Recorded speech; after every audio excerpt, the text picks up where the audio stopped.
Programang ito ay rated SPG. Striktong patnubay at gabay ng magulang ang kailangan. Maaaring may masiselang tema, lengguwahe, karahasan, sexual, horror o droga na hindi angkop sa mga bata.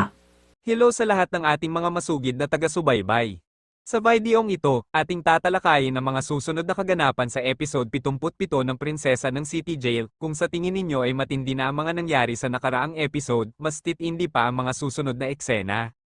Baliktanaw muna tayo sa mga kaganapan sa episode 76. Naging kaliw-aliw ang mga tagpo dahil sa mga hindi inaasahang pangyayari. Dito natin nasaksihan ang pagtakas ni Homer, isang desisyong ginawa niya upang takasan ang kanyang mga kasalanan. Ngayon naman, ano nga ba ang aabangan natin sa episode 77?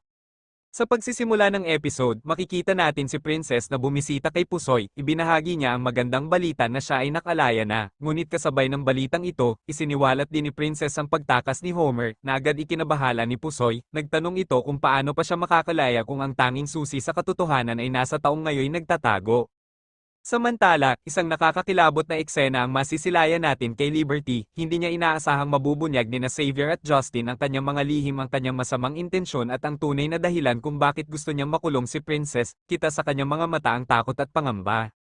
At sa huli, isang tensyonadong tagpo ang magaganap kina Divina at Dominic. Pilit na kinakausap ni Divina si Dominic at sinusubukang muling mapalapit dito, gamit ang isang alaala ang damit na hindi malimutan ni Dominic. Ngunit bago pa man sila magtagpo ng damdamin, dumating si Charlene. Galit na galit siyang sumugod kay Divina, dahilan upang ito'y mahandusay at matauhan sa kanyang mga pinaggagawa.